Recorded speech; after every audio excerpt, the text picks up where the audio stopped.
네, 지금부터 2021년 공공부문 소프트웨어, ICT 장비, 정보보호, 수요예보 확정 설명회를 시작하도록 하겠습니다. 안녕하십니까? 저는 한국소프트웨어 산업협회 김창순 팀장입니다. 네, 지난해 12월 수요예보 예정 온라인 설명회에 이어 근본 설명회도 사회적 거리두기로 인해 온라인으로 개최하는 점 양해 말씀드립니다.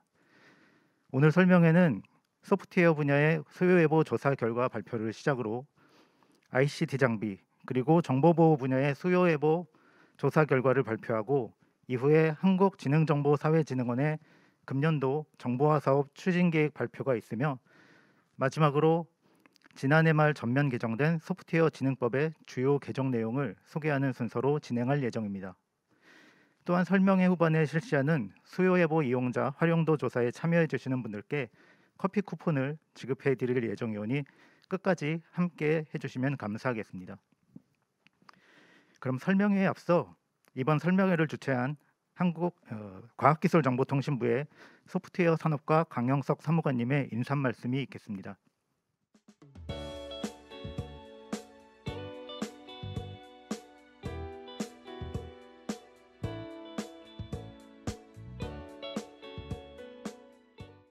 안녕하십니까. 과학기술정보통신부 소프트웨어 산업과 강형석 사무관입니다. 지난해 11월 진행된 소프트웨어 수요예보 예정조사 온라인 설명회 이후 다시 뵙게 되어 반갑습니다. 바쁘신 와중에도 21년 공공부문 소프트웨어, ICT 장비, 정보보호 수요예보 확정조사 온라인 설명회에 참석하여 주신 모든 분들께 진심으로 감사드립니다. 2021년 공공부문 소프트웨어, ICT 장비, 정보보호 수요예보 확정 사업 규모는 전년 대비 6,878억 원, 비율로는 13.6% 증가한 5조 7,470억 원으로 2년 연속 두 자릿수의 성장률을 보이고 있습니다. 코로나19로 지난 1년 동안 많은 어려움을 겪으신 소프트웨어 ICT 업계분들이 이를 통해 활력을 얻을 수 있기를 기대합니다.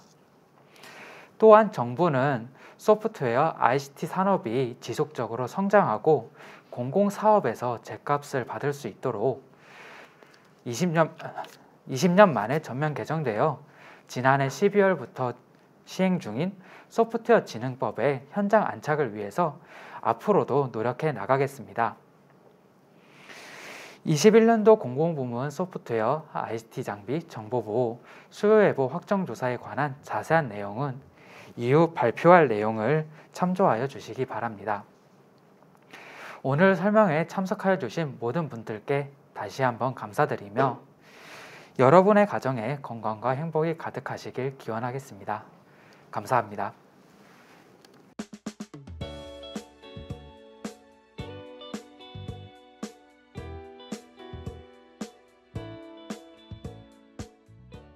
네, 이제 본격적으로 설명회를 시작하도록 하겠습니다. 먼저 공공부문 소프트웨어 분야의 수요예보 조사 결과를 소개해 드리도록 하겠습니다. 발표는 정보통신산업진흥원 이상수 팀장님께서 수고해 주시겠습니다.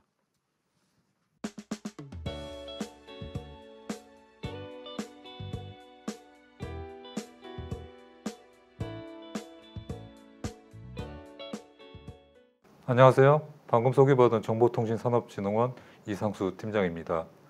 반갑습니다.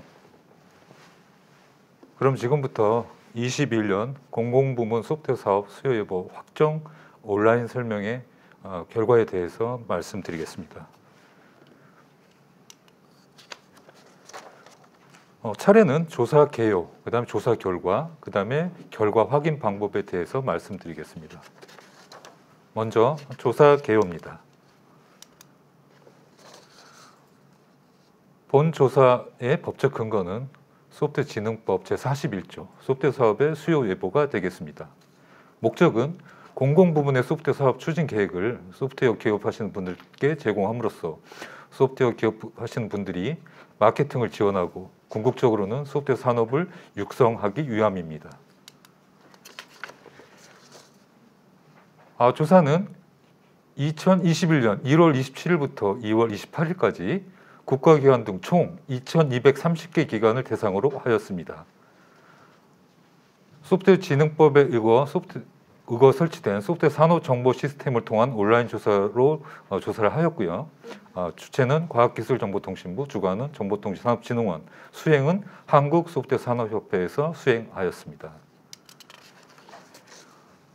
조사 회수율은 국가기관, 공공기관, 지자체 등 2,230개 기관을 대상으로 조사를 실시하였고 응답 기관은 약 99.4%인 2,215개 기관이었습니다.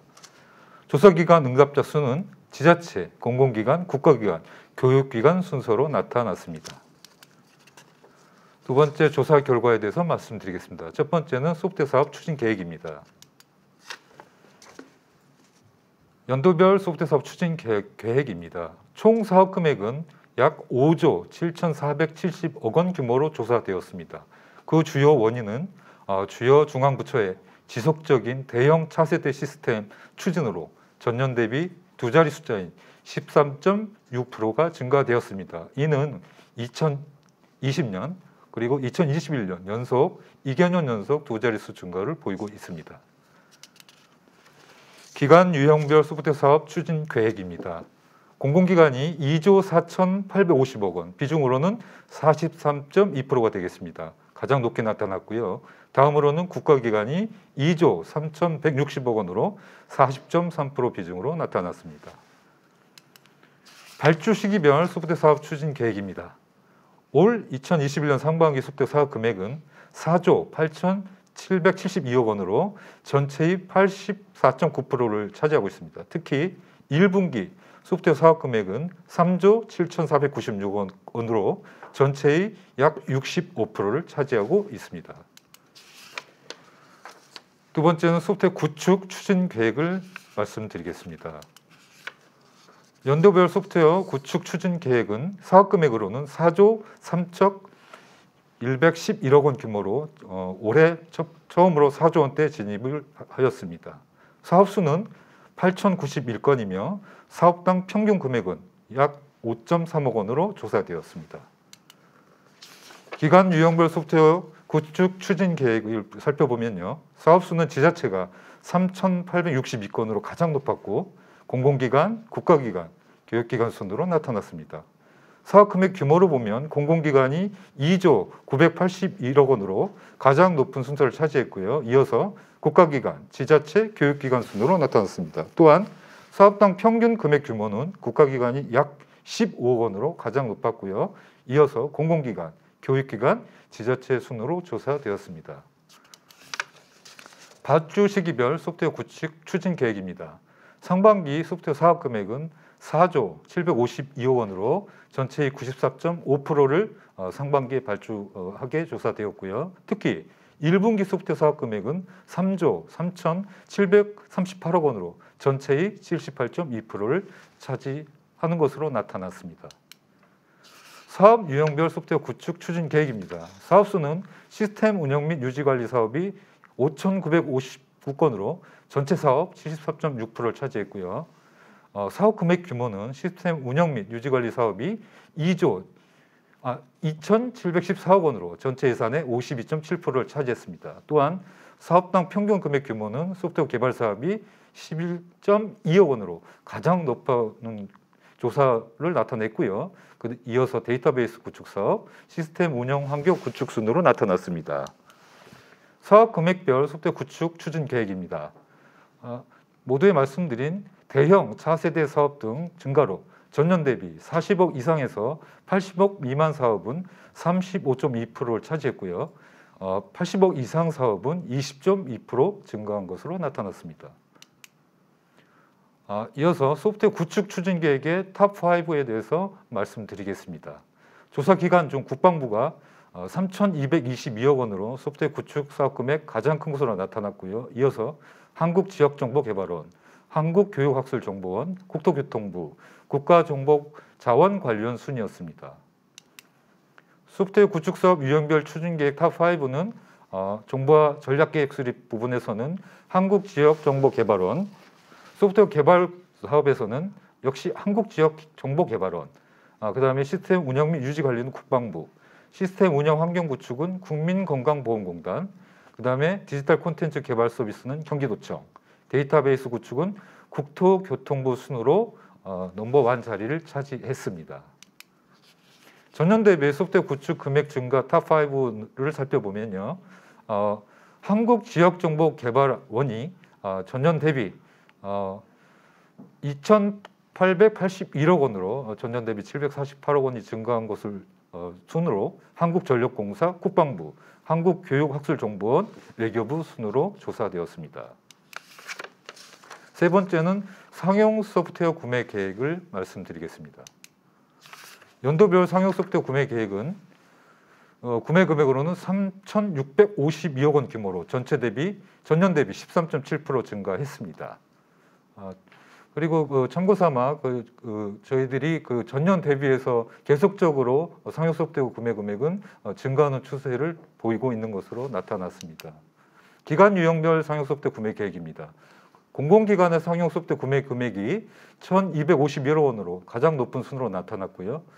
이어서 교육기관, 지자체 이런 순으로 비중이 많이 늘어났습니다. 발주 시기별 상용 소프트웨어 구매 계획입니다.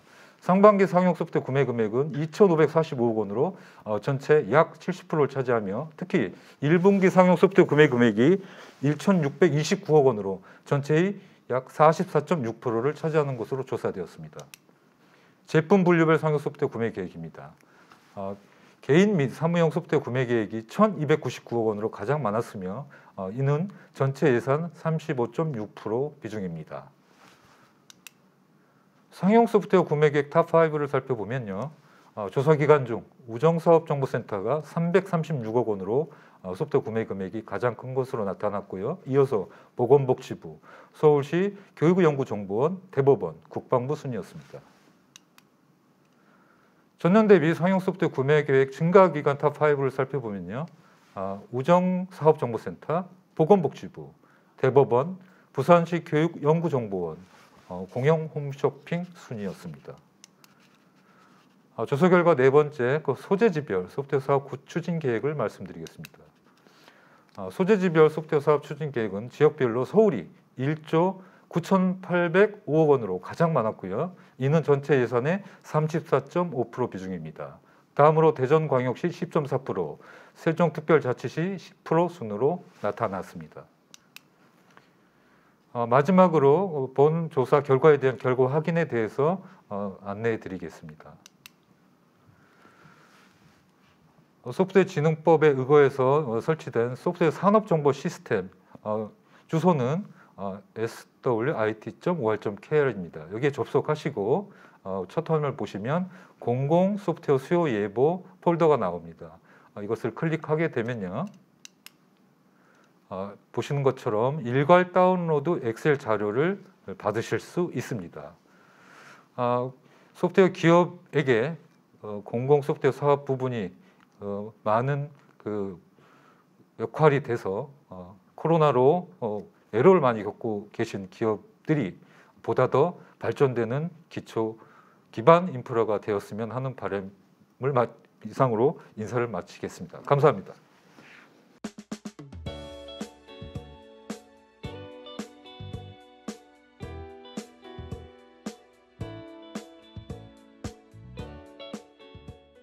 네, 다음 순서는 ICT 장비의 수요 예보 조사 결과를 소개해 드리겠습니다. 발표는 정보통신기획평가원의 송찬호 팀장님이며 팀장님께서 부득이한 사정으로 이 자리에 참여하시지 못해서 발표 영상을 제작해서 보내주셨습니다. 그럼 ICT 장비의 수요 예보 조사 결과 발표 영상을 보도록 하겠습니다.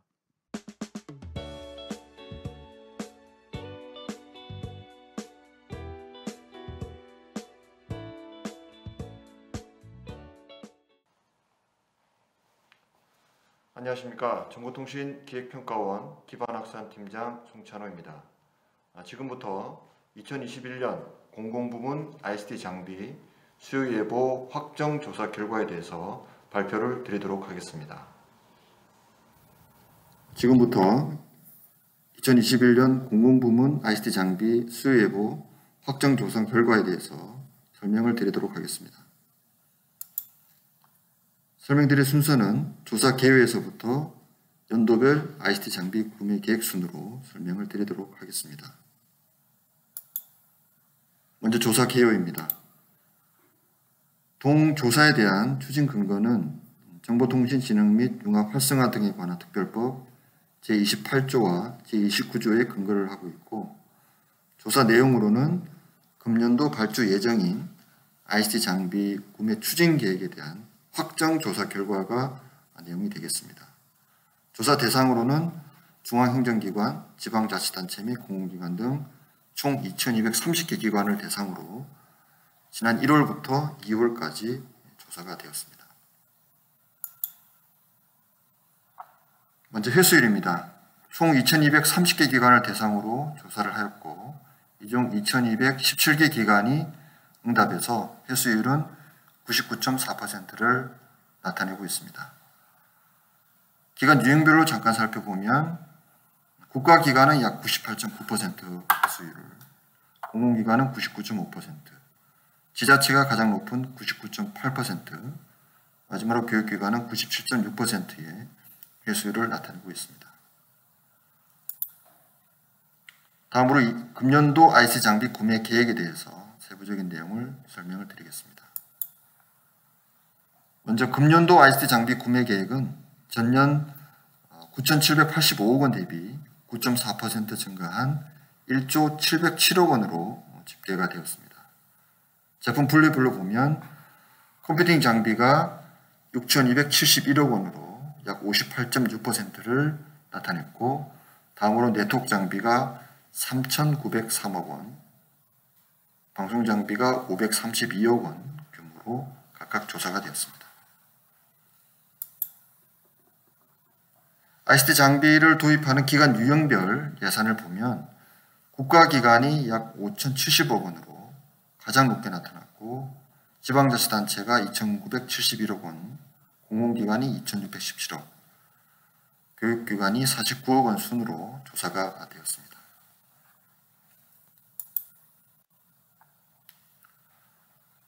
ICT 장비 군별로 전년 대비 증감률을 살펴보면 전체적으로 컴퓨팅 장비와 방송 장비가 전년 대비 감소했고, 네트워크 장비가 전년 대비 대폭 증가된 걸로 조사가 되었습니다. 먼저 컴퓨팅 장비는 전년 대비 16.8% 하락한 6,271억 원으로 조사가 되었고, 네트워크 장비는 전년 대비 150.7% 늘어난 3,904억 원으로 조사가 되었습니다. 그리고 방송 장비는 전년 대비 22.6% 하락한 532억 원으로 조사가 되었습니다. 다음으로 ICT 장비 세부 구매 계획입니다. 금년도 ICT 장비 구매 계획은 전년도와는 좀 다르게 4분기에 약 31.5%의 비중을 차지를 한 걸로 조사가 되었습니다. 통상적으로 1분기가 가장 높게 조사가 되었는데, 올해는 4분기에 가장 구매 계획이 높은 걸로 나타났고, 장비별로 보면 컴퓨팅 장비와 네트워크 장비가 4분기에 각각 31.5%, 34.6%로 조사가 됐고, 방송 장비는 2분기가 가장 높은 42.3% 정도의 비중을 나타내고 있습니다.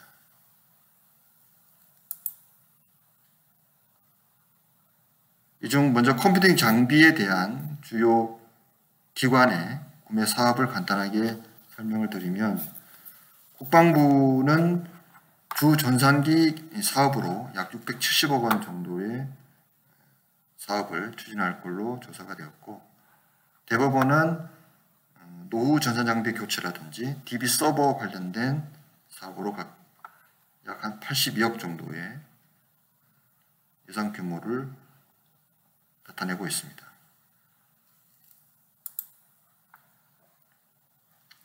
(4분기에) 발주 예정인 예산은 약 1,975억 원으로 총 구매 계획 중 약 31.5%를 차지하고 있습니다.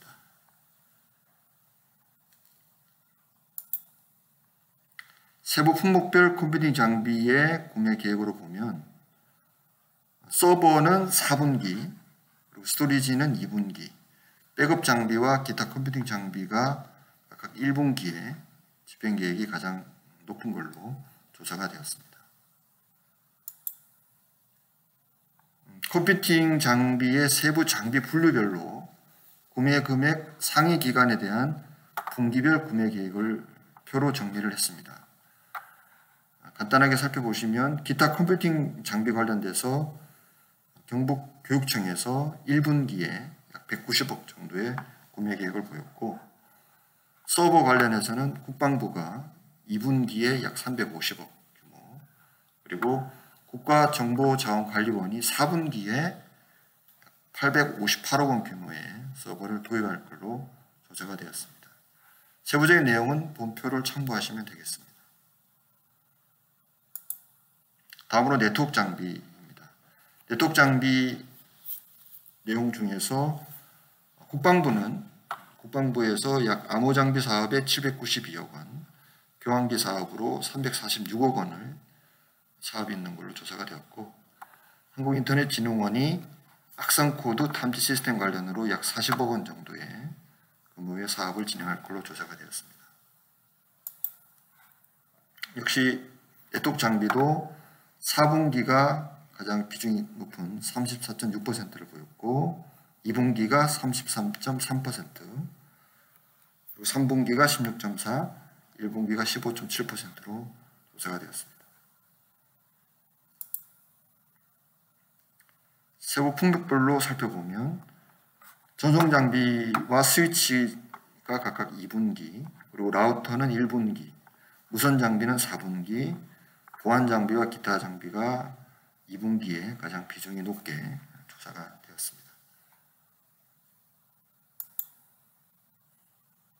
네트워크 장비의 그 세부 장비 분류별로 구매 금액 상위 기간에 대한 분기별 구매 계획입니다. 좀 특이한 걸 살펴보면 보안 장비 관련해서는 국방부가 꾸준하게 각 분기별로 큰 금액의 구매 계획이 있는 걸로 조사가 되었고, 무선 장비 관련해서 경찰청이 4분기에 약 775억 정도의 구매 계획이 있는 걸로 조사가 되었습니다. 세부 내용은 본표를 참고하시면 되겠습니다. 다음은 방송 장비입니다. 방송 장비 관련해서는 경기도 교육청이 화면 영상기 관련으로 약 46억 원 정도의 구매 계획이 있고, 강남구청이 방범용 CCTV 신규 설치 관련해서 약 10억 원 정도의 구매 계획이 있는 걸로 조사가 되었습니다. 방송 장비의 발주 시기별로 보면 앞서 말씀드린 대로 2분기가 가장 높은 42.3%의 비중을 보였고, 1분기가 31.9%를 나타나서 방송 장비는 상반기 중에 약 73% 이상의 집행 계획이 있는 걸로 조사가 되었습니다. 주요 품목별로 보면 영상 장비는 2분기, 음향 장비는 1분기, 조명 장비는 2분기에 각각 구매 계획이 가장 높은 걸로 각각 조사가 되었습니다. 방송 세부 장비 분류별로 구매 금액 상위 기간의 분기별 구매 계획을 표로 정리를 했습니다. 세부 내용은 본표를 참고를 하시면 되겠습니다. 다음으로 연도별 ICT 장비 구매 계획입니다. 전체적인 구매 계획 추이를 보면 금년도가 가장 높은 1조 707억 원으로 2016년도 조사 이후 가장 높게 조사가 되었습니다. 16년도에 약 1조를 넘긴 이후로 그동안 꾸준히 9천억 대를 유지를 하고 있다가 금년 들어서 약 1조 700억 수준으로 다시 규모가 회복되는 걸로 조사가 되었습니다. 2016년 이후 IT 장비 수요 예보 금액은 지자체는 연평균 약 8.7%, 국가기관은 3.9% 증가하였고, 반대로 공공기관은 7.2%, 교육기관은 1.3% 감소하는 걸로 조사가 되었습니다. 장비별로 보면 컴퓨팅 장비가 매년 가장 높은 비중을 차지한 걸로 조사가 되었고, 네트워크 장비는 2016년 이후 가장 높은 약 36.4%를 기록을 하였습니다. 지금까지 2021년 공공부문 ICT 장비 수요예보 확정 조사 결과에 대해서 설명을 드렸습니다. 경청해 주셔서 감사합니다.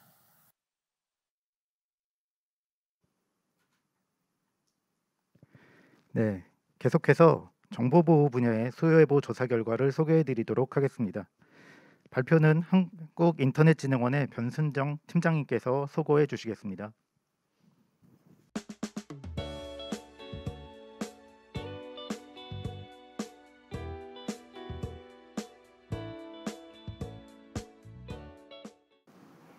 안녕하십니까.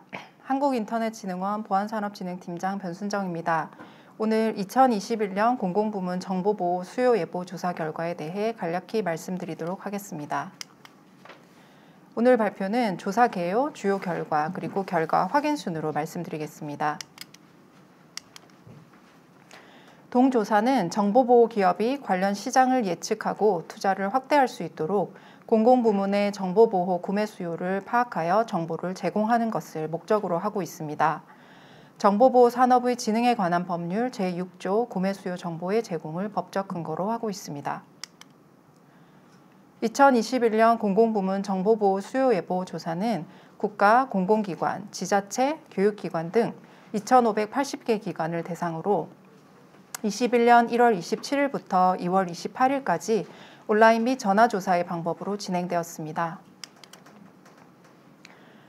조사 대상 2,580개 기관 중 총 2,389개 기관이 응답하여 92.6%의 응답률을 보였으며 지자체가 37.7%, 공공기관이 31.2%, 국가기관이 22.2%, 교육기관이 8.9%의 비중을 차지하였습니다. 21년도 공공부문 소프트웨어 ICT 장비 사업 중 정보보호 관련 예산이 포함된 예산은 1조 2,456억 원이며 이 중 정보보호 관련 제품 서비스 구매 예산은 6,939억 원입니다. 서비스 부문과 하드웨어, 소프트웨어 부분으로 나뉘어지며 서비스는 3,908억, 하드웨어는 2,041억, 소프트웨어는 990억이며 단순 비교하였을 때 전년 대비 서비스 부문은 2,274억 원 감소한 것으로 나타나나 이는 조사 기법이 변경되어 일시적으로 나타난 현상임을 감안 부탁드립니다.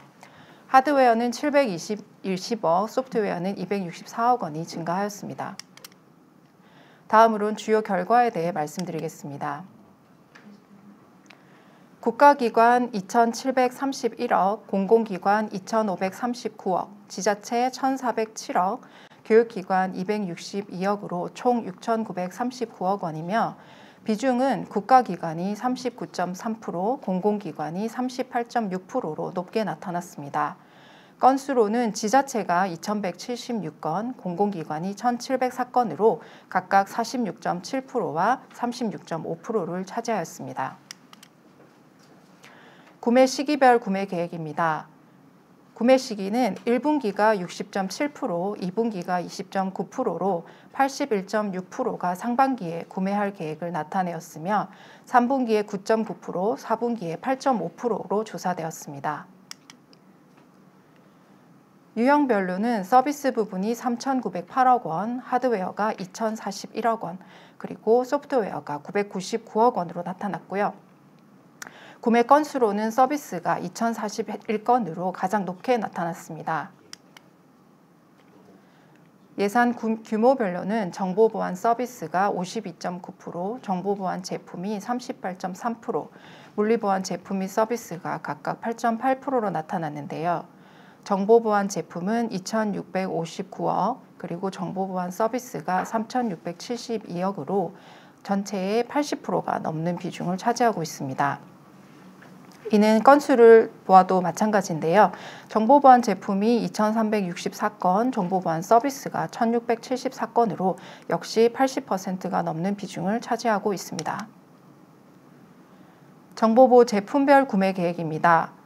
정보보안 제품의 경우 시스템 보안, 네트워크 보안, 보안 관리, 컨텐츠 정보 유출 방지 보안, 암호 인증, 기타 정보 보안 제품으로 나뉘는데 이 중 네트워크 보안과 보안 관리 부분이 높게 나타나고 있습니다.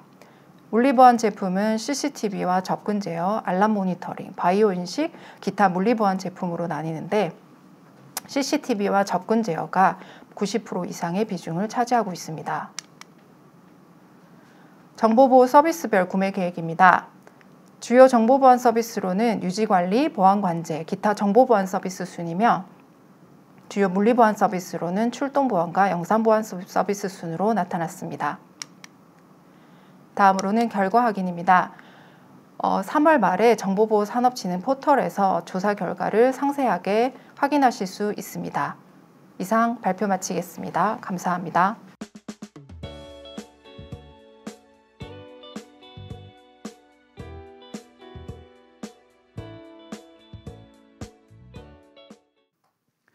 네, 지금까지 공공부문 각 부문별 수요예보 조사 발표가 있었습니다.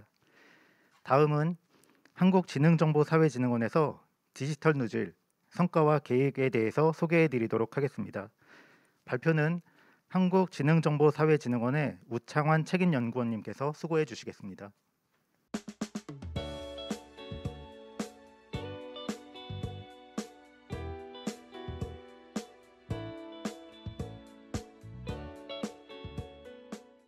네, 안녕하세요. 방금 앞서 소개받은 한국지능정보사회진흥원의 우찬이라고 합니다.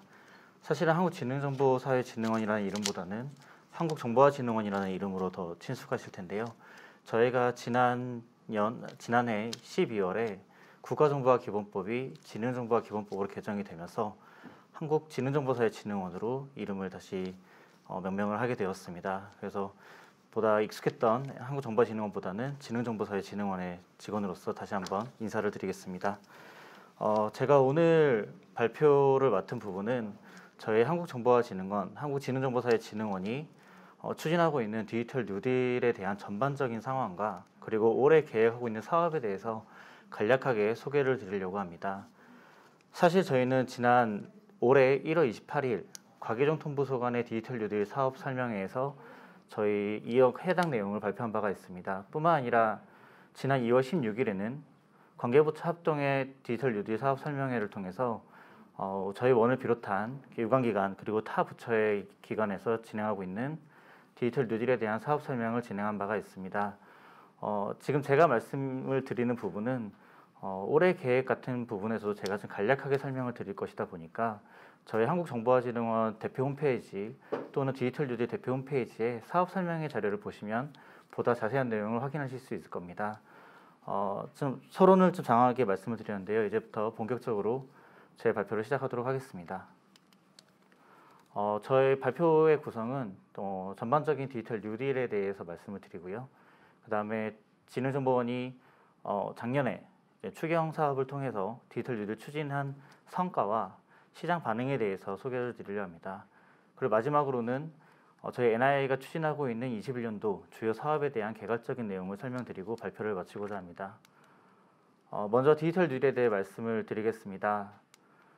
디지털 뉴딜을 말씀드릴 때는 사실 모두가 다 아는 얘기지만 코로나19에 대한 얘기를 하지 않을 수가 없습니다. 코로나19가 전 세계적으로 이렇게 퍼져나가면서 국내의 위기뿐만 아니라 전 세계적인 위기로 닥쳐왔습니다. 전대미문의 경제 위기를 가져왔고요. 고용 위기를 동반하였고 그 다음에 지난 IMF 또는 2009년도에 있었던 글로벌 금융위기처럼 위기를 겪은 이후에 그런 격차에 대한 심화가 더 진행되고 있는 상황에 우리는 처하게 되었습니다.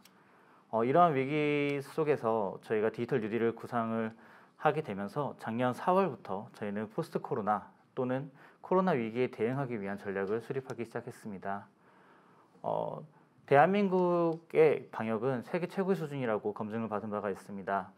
왜 K 뉴딜 또 디지털 뉴딜이라고 하는가? 저는 코로나 마스크에부터 해서 전 국민이 체감한 사례가 있었습니다. 공적 마스크 앱의 도입을 통해서 전 국민 모두가 마스크 대란에서 좀 모두가 위기 극복에 동참하고자 이런 코로나 마스크 앱을 진행하였는데요. 코로나 마스크 앱을 예시로 든 이유는 디지털을 통해서 위기를 극복하고 전 국민 누구나가 차별 없이 이런 혜택을 누릴 수 있도록 했던 주요 사업 중에 하나이고, 이것이 바로 디지털 뉴딜의 지금 컨셉이 되는 주요 사례라고 생각했기 때문에 이런 사례를 소개를 드렸습니다. 코로나19는 저희에게 좀 많은 걸 가져왔습니다. 앞에 말씀드렸다시피 코로나 마스크 앱처럼 저희는 이제 마스크를 끼지 않고는 생활이 좀 어려울 정도로 이렇게 마스크가 일상화가 되었고요. 사회적 거리두기가 있었고, 그다음에 화상회의나 영상 시스템과처럼 비대면이 저희들의 일상화가 되었습니다. 이러한 새로운 보통 이런 것들이 바로 뉴노멀 시대가 되었다고 말씀드릴 수 있는데요. 저희 이런 변화에 있어서 가장 근간이 되는 것들이 바로 디지털이라고 생각했기 때문에 저희는 디지털 뉴딜을 기획하고 구상하였습니다. 사실 이런 디지털 뉴딜은 갑자기 나온 게 아닙니다. 저희가 2018년에는 데이터 경제 선언을 통해서 데이터를 가장 안전하게 잘 쓰는 나라를 구축하고자 대통령께서도 명명하신 바가 있었고요. 그 이후에는 데이터 AI 경제를 통해서 저희가 비대면과 혁신 서비스의 근간이 되는 것을 정부가 마중물 역할을 하자는 계획을 발표한 바가 있습니다. 뿐만 아니라 정부가 국민에게 제공하는 서비스들 중에서도 이제 이런 본격적으로 이런 기존의 전자정부를 뛰어넘는 디지털 정부로 혁신하자는 추진 계획을 발표한 바가 있습니다. 특히 작년 1월에는 데이터 3법을 개정함으로써 저희가 데이터에 대한 것과 그다음에 비대면 산업에 대한 중요성에 대해서 한 번 더 촉발할 수 있는 계기를 만든 바가 있습니다. 사실 디지털 뉴딜이라고 하는 것은 새로운 전략이라기보다는 기존에 추진되고 있던 디지털 사업 또는 이런 고용 효과나 파급 효과가 큰 사업들을 발굴해서 기존에 예상되었던 디지털 전환을 보다 앞당기자는 취지로 디지털 뉴딜이 기획되었다고 볼 수 있습니다.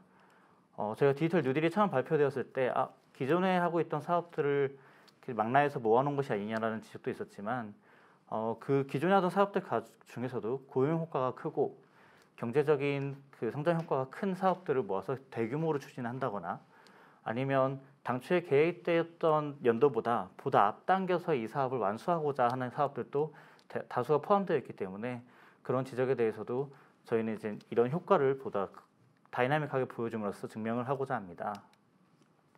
이렇게 발표된 디지털 뉴딜은 작년 7월에 한국판 뉴딜 국민보고대회를 통해서 발표가 되었습니다.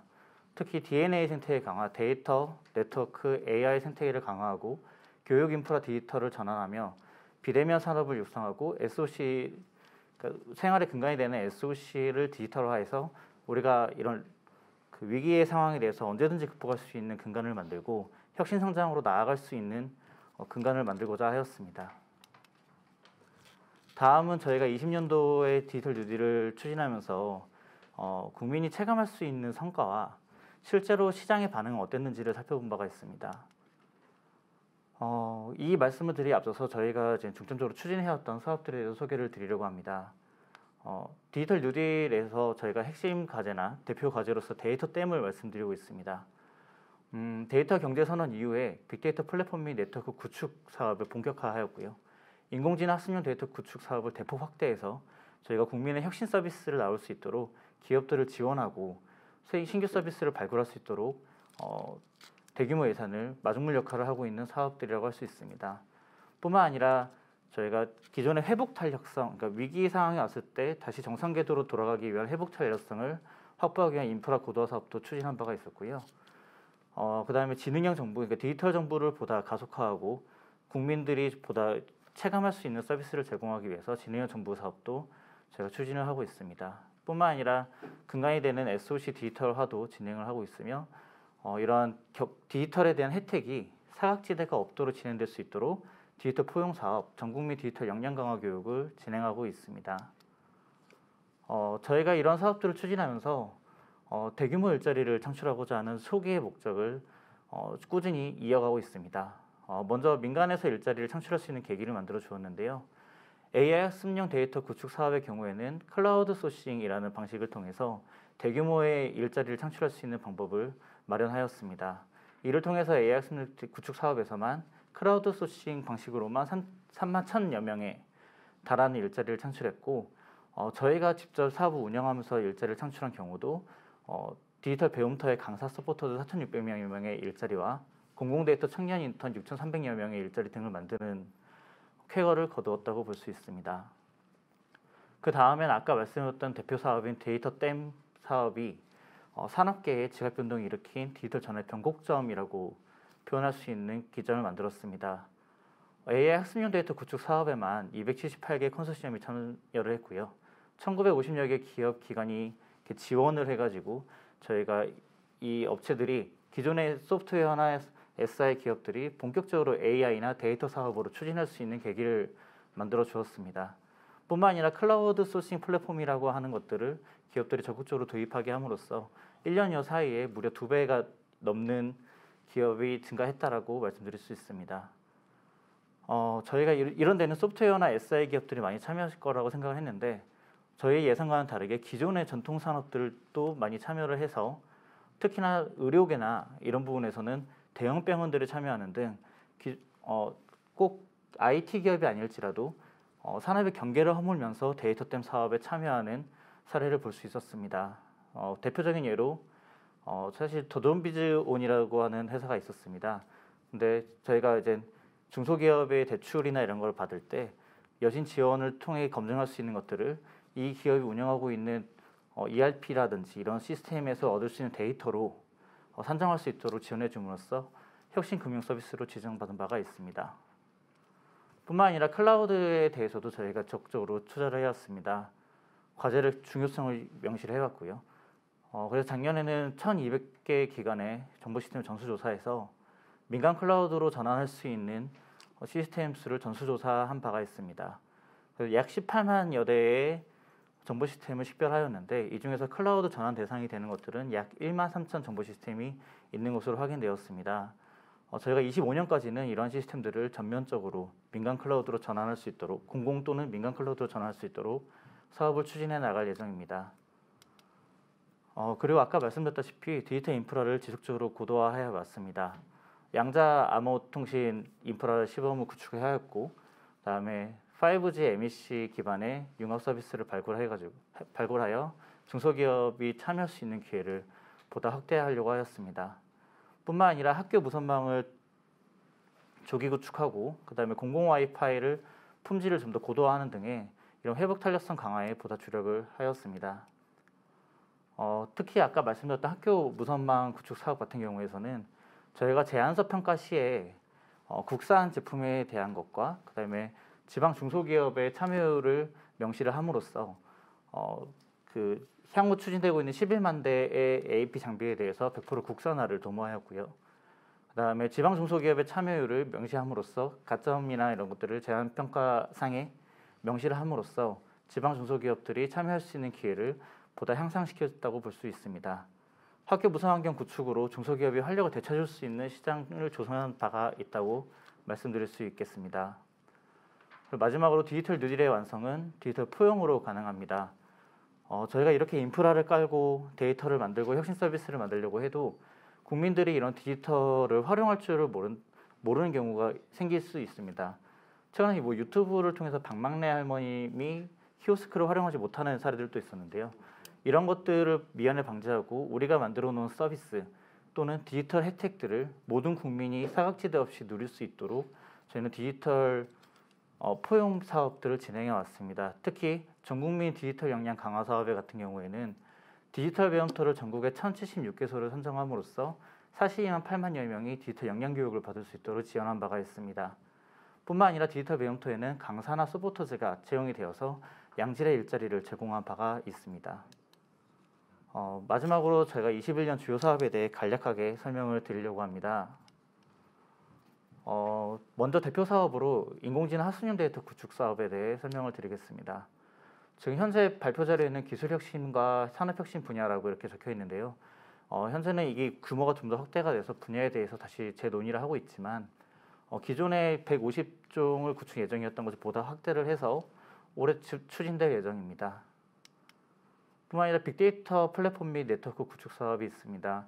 공공 데이터뿐만 아니라 민간의 데이터도 결집을 해서 언제든지 누구나가 데이터를 활용할 수 있고 혁신 서비스를 창출할 수 있도록 기획한 사업이었고 2018년도부터 추진이 되었습니다.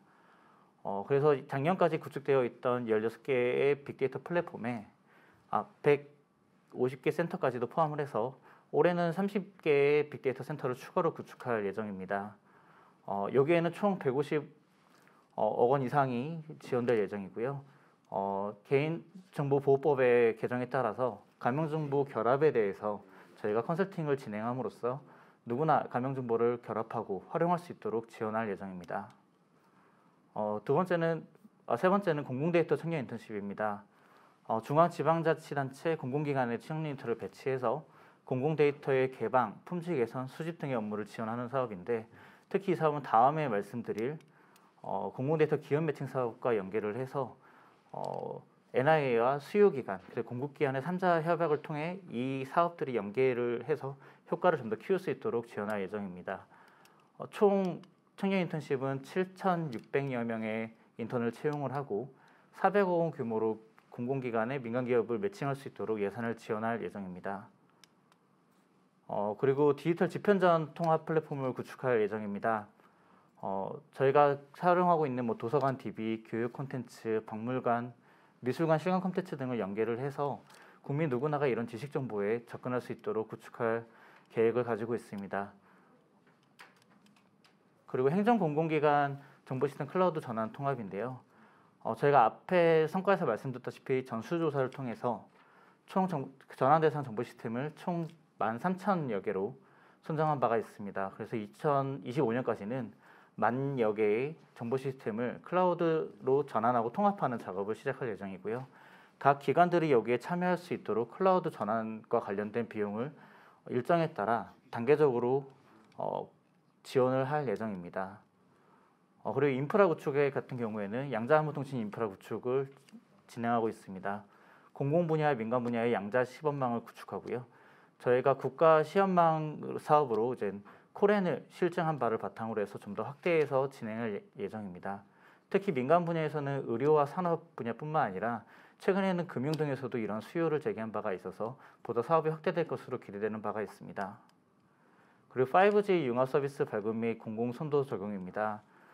비대면에 대한 수요가 늘어남에 따라서 초저지연 서비스를 구축하기 위한 MEC 인프라를 저희가 활용을 해서 5G MEC 기반의 융합 서비스를 발굴을 하고 중소기업 중심의 시장 차별을 지원함으로써 산업 기반을 강화하려고 하고 있습니다. 그리고 5G 기반 국가망 고도화를 진행할 예정입니다. 작년에는 5G 기반 정부망으로 해서 실증 사업을 진행한 바가 있었는데요. 올해에는 3.5GHz 기반의 국가망 기반 구축뿐만 아니라 28GHz로의 고도화와 기간 특화된 현장 업무로 확대 적용할 예정입니다. 저희가 총 3단계에 걸쳐서 그 5G 국가망 확대를 시범, 도입, 확산별로 추진 전략과 로드맵을 수립하고 해당하는 지금 발표 자료에 나와 있는 5가지에 대한 사업을 중점적으로 추진해 나갈 예정입니다. 그뿐만 아니라 올해까지는 저희가 학교 무선 환경 구축과 공공 와이파이 품질 고도화 및 확대, 농어촌 통신망 고도화 사업을 지속적으로 추진해 나갈 예정입니다. 마지막으로 디지털 포용 같은 경우에는 작년과 동일하게 디지털 배움터를 전국 1000개소로 선정할 예정입니다.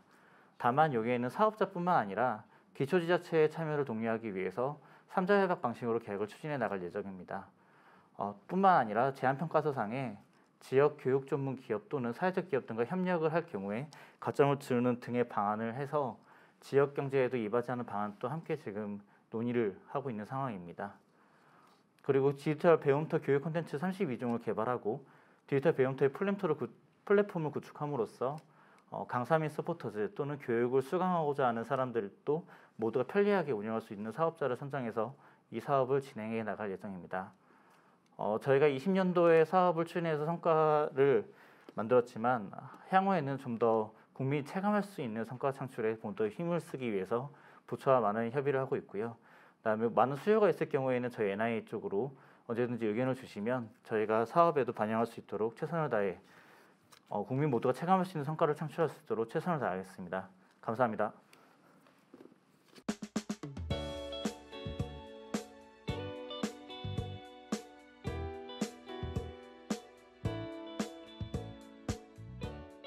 마지막 발표를 하기에 앞서서 처음에 말씀드렸듯이 그 수요예보 이용자 활용도 조사에 대한 설문조사 참여 방법에 대해서 안내를 드리겠습니다. 현재 네이버 TV와 카카오 TV에서 시청하고 계시는 분들은 현재 채팅, 댓글 그리고 공지로 안내되고 있는 링크 또는 지금 현재 보고 계시는 화면 하단에 나와 있는 링크로 접속하셔서 설문 작성 후에 제출해 주시면 되겠습니다. 그리고 유튜브를 통해서 시청하고 계시는 분들은 하단 설명란에서 같은 링크를 확인하실 수 있습니다. 본 조사에 참여해 주시는 분들 중 선착순 200분에게는 커피 쿠폰을 지급해 드릴 예정이오니 많은 참여를 부탁드리겠습니다. 네, 그럼 마지막 순서로 지난해 12월에 전면 개정된 소프트웨어 진흥법에 대한 주요 개정 사항에 대한 발표를 하도록 하겠습니다. 이번 발표는 정보통신산업진흥원의 김성미 책임님께서 발표해 주시겠습니다.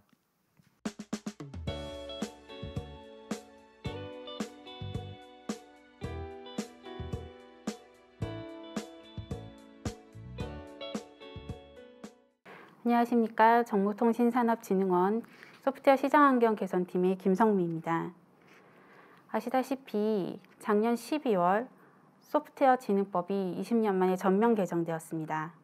소프트웨어 산업진흥법에서 소프트웨어 진흥법으로 소프트웨어 산업진흥뿐만 아니라 사업 전반의 소프트웨어를 확산해 국가 전반의 소프트웨어 역량을 강화하기 위한 주요 내용들이 담겼습니다.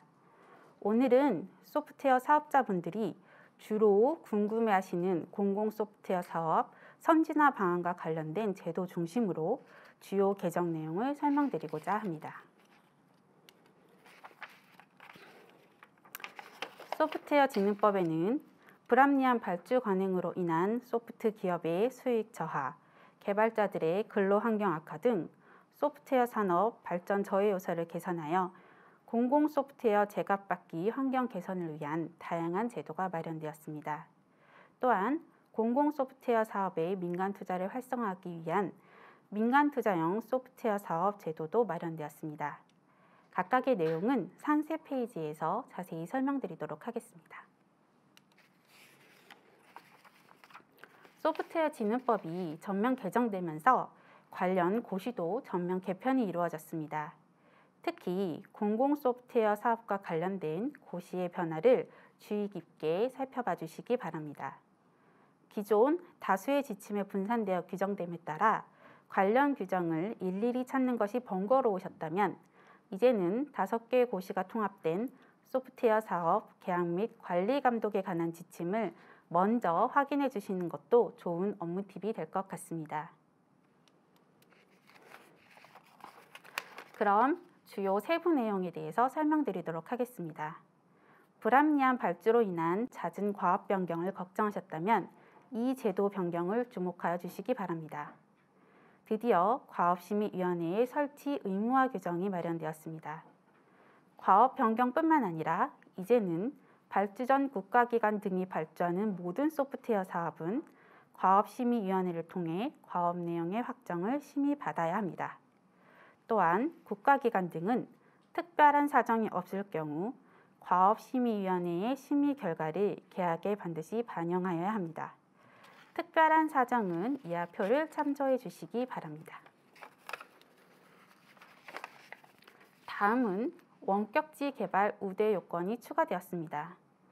원격지 개발 활성화를 통해 소프트웨어 특성에 맞는 유연한 근무 환경 조성을 목적으로 소프트웨어 사업 작업 장소 협의 시 발주자는 원칙적으로 수주기업이 제시한 장소를 우선 검토하여야 합니다.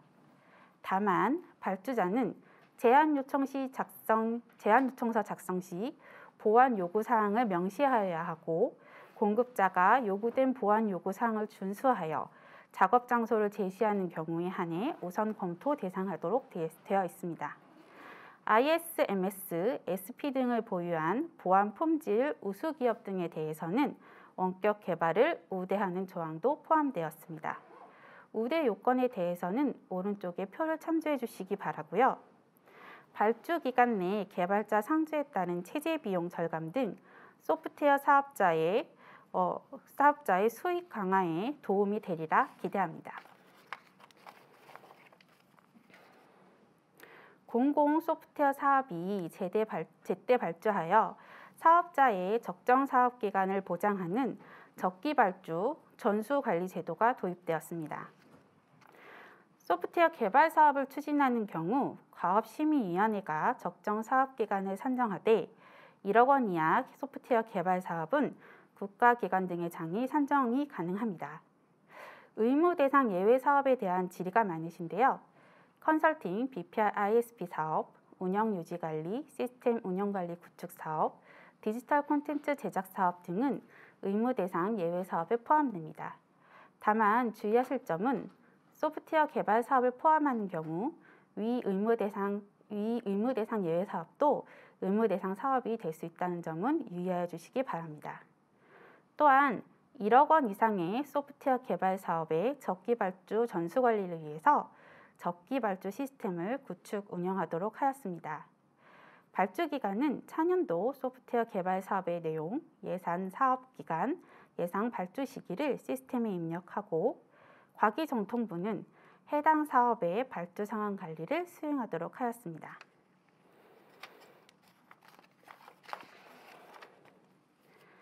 하드웨어와 소프트웨어 통합 구매 시 가격 후려치기를 걱정하셨다면 본 제도 변경을 주목해 주시기 바랍니다. 상용 소프트웨어를 분리하여 직접 구매해야 하는 대상 사업이 확대되었습니다. 기존 총 사업 규모 5억 원, 소프트웨어 구매액 5천만 원 이상 사업에서 총 사업 규모 3억 원, 소프트웨어 구매액 5천만 원 이상 사업으로 확대되었는데요. 주요 기준은 이하의 표를 참조해 주시기 바라고요. 1차 조건 충족 시 2차 조건 중 어느 하나에라도 해당하는 경우 적용 대상이 됨을 유의하여 주시기 바랍니다. 직접 구매 대상 상용 소프트웨어 제품이 한 개라도 존재하는 경우에는 직접 구매 대상 상용 소프트웨어 구매 계획을 첨부하셔야 됩니다. 해당 서식은 소프트웨어 사업 계약 및 관리 감독에 관한 지침 별지 제2호 서식을 참조해 주시면 됩니다. 제외 사유 품목 존재 시 발주 기간은 조달청장 또는 상위기관에 미리 검토를 요청하고 그 결과를 첨부하셔야 합니다. 단, 제외사유 적용 품목이 전체 직접 구매 대상 상용 소프트웨어 품목의 100분의 50 미만인 경우에는 직접 구매 대상 상용 소프트웨어 계획 제출만으로 가능합니다. 적용 예외 사유에 대해서는 화면에 있는 표를 참조하여 주시기 바랍니다. 발주 기간 및 기업들의 평가 부담 완화를 위해 소프트웨어 품질 성능 평가 시험 대상 소프트웨어가 5천만 원 이상의 모든 소프트웨어에서 1억 원 이상의 34종의 특정 소프트웨어로 조정되었습니다. 다만 예외적으로 국가 종합전자 도달 시스템 종합 쇼핑몰 등록 제품은 예외에 해당됩니다. 또한 별도의 요건 충족 시 종정시험 결과 활용을 우선 검토하고 대체 활용할 수 있도록 하였습니다. 표에 보이는 34종의 특정 소프트웨어를 주의 깊게 봐주시기 바랍니다.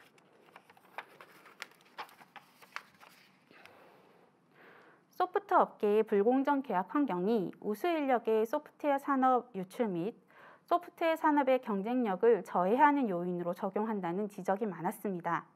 이에 소프트웨어 산업의 공정계약 환경 조성을 위해 표준계약서를 개발하였습니다. 표준계약서는 총 6종으로 소프트웨어 종사자와 사업자 간의 표준 근로계약서, 표준 도급계약서 총 2종, 소프트웨어 사업자와 사업자 간 소프트웨어 사업 유형에 따른 4종으로 구성되었습니다.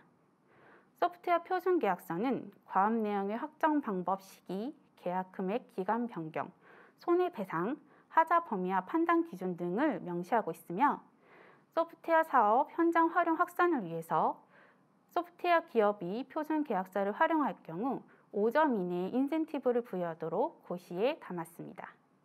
해당 표준 계약서 및 사업자 안내 자료는 과기정통부 나이파 홈페이지, 소프트웨어 산업정보종합시스템, 한국소프트웨어산업협회 홈페이지 등에서 다운로드 가능합니다.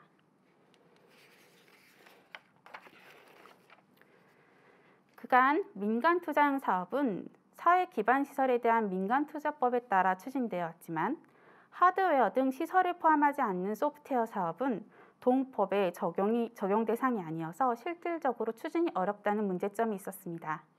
이에 공공 소프트웨어 사업의 민간 투자를 활성화하기 위해서 민간 투자형 소프트웨어 사업 제도를 마련하였습니다. 처음 도입되는 제도인 점을 고려해서 제한 규정은 최소화하였고요. 민간 투자형 소프트웨어 사업은 민간에서 기상용화된 소프트웨어 서비스 이용을 하는 방식과 신규 소프트웨어 시스템 구축을 하는 방식으로 분류됩니다. 인정 요건은 총 3가지입니다. 첫 번째, 국민 생활 편의 증진에 기여하는 소프트웨어 사업일 것. 두 번째, 민간의 자본과 기술을 활용하는 소프트웨어 사업일 것. 세 번째, 민간 혁신 방법을 갖췄는지 그 여부의 확인입니다. 특히 공공에서 필요한 신규 소프트웨어 시스템 구축 사업인 경우 인정 요건에서 전체 사업비 중 민간 부분의 부담 비율이 100분의 50 이상이 되어야 된다는 점을 유의하게 바라봐 주시기 바랍니다. 사업 활성화를 위한 인센티브 방안도 마련됐는데요. 모든 방식에 적용되며 대기업 참여 제한 예외가 적용되고 소프트웨어 영향평가, 분리발주 예외가 적용됩니다. 또한 민간 기업의 선 제한 시 최초 제안자에게 기술성 평가에 가점을 부여합니다. 추진 전략 절차는 다음과 같습니다. 우선 민간 기업도 제안이 가능하기 때문에 민간 기업이 제안을 하시면 주관기관이 이를 기반으로 사업계획서를 과기정통부에 제출합니다. 그리고 제출된 사업계획서를 기반으로 사업 요건 적정성 등 위원회들이 민간 투자형 소프트웨어 사업에 적정한지 여부를 심의하고요. 심의 여부에 따라 민간 투자형 소프트웨어 사업으로 고시됩니다. 그리고 이후에 발주기관이 공고 등을 통해서 사업을 추진하게 됩니다. 과기정통부와 나이파는 다양한 제도를 통해 소프트웨어 사업을 적극 지원하고 있습니다. 오늘은 어떠한 제도로 과기정통부와 나이파가 여러분들을 지원하고 있는지 그 지원 방안에 대해서 좀 소개를 드리고자 합니다. 소프트웨어 사업 제도의 세부 규정별 적용 방법 등에 대한 상담이 필요하시다면 소프트웨어 수발주 제도 상담 제도를 이용해 보시기 바랍니다. 과업심의위원회, 상용 소프트웨어 직접 구매, 하도급, 중소 소프트웨어 사업의 참여 지원 등 소프트웨어 사업의 전반적인 제도에 대해서 상담 민원을 진행하고 있습니다. 이하의 전화번호를 유의 있게 봐주시기 바랍니다. 요구사항 상세화, 규모 비용 산정 등 소프트웨어 사업 발주 전 단계에 대한 기술 지원 및 맞춤형 현장 지원도 하고 있습니다. 공공 발주 기술 현장 지원이 필요하시다면 소프트웨어 발주 기술 지원센터로 연락 주시기 바랍니다. 그리고 소프트웨어 사업 발주 관리 역량 강화 교육도 진행하고 있습니다. 교육 대상은 민간 기업 재직자도 포함하고요. 공공 부분 발주 계약 담당자 및 재직자 분들을 모두 교육 대상으로 합니다. 공공 부분 수발주자의 소프트웨어 사업 발주 역량 강화 및 소프트웨어 관련 법제도 현황화 교육이고요. 무료로 진행된다는 점 참고해 주시기 바랍니다. 세부사항은 문의가 필요하고요. 교육 일정 확인 후에 신청 가능합니다.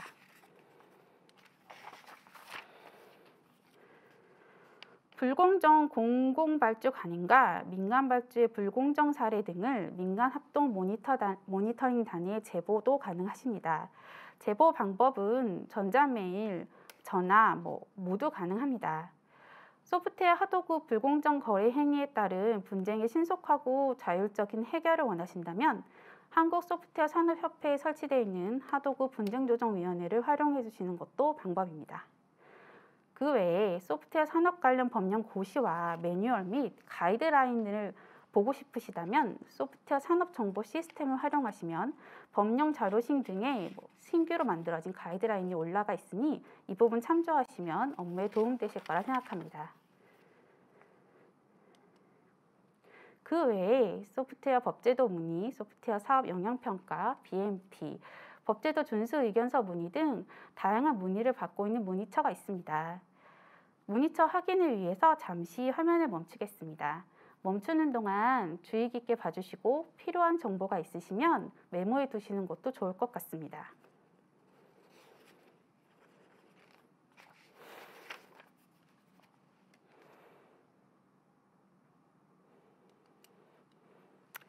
간략하게 공공 소프트웨어 사업 관련 주요 개정 내용에 대해서 설명드렸습니다. 도움이 되셨기를 바라고요. 기타 궁금하신 사항은 안내드린 문의처를 통해 언제든 질의 주시면 감사하겠습니다.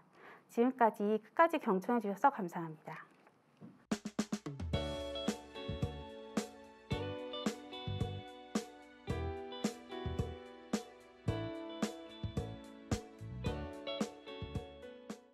이상으로 2021년 소프트웨어 ICT 장비 정보보호 수요예보 확정 설명회가 모두 끝났습니다. 조사 결과의 세부 내용 및 금일 발표 자료는 소프트웨어 산업정보 시스템 www.swit.or.kr에서 금일 오후 5시 이후부터 다운로드 받으시거나 확인하실 수 있습니다. 그럼 2021년 소프트웨어 ICT 장비 정보보호 수요예보 확정 설명회를 마치도록 하겠습니다. 바쁘신 와중에도 끝까지 함께해 주셔서 감사드립니다.